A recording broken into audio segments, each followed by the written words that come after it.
جای سخنمون قرار بدیم که میگه هل نومید نباشی که تو را یار براند.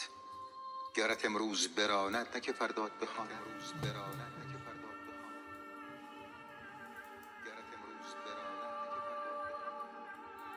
در اگر بر تو ببندد مرو و صبر کن آنجا، ز پس صبر تو را او به سر صدر نشاند.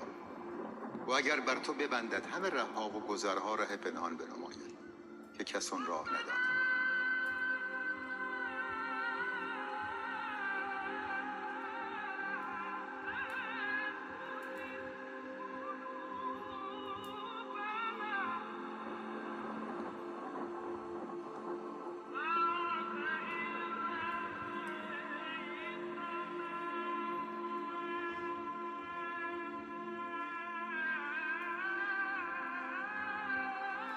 اگه قصاب به خنجر چو سر میش ببرد نهلد کشته خود را کشد اونگاه کشاند.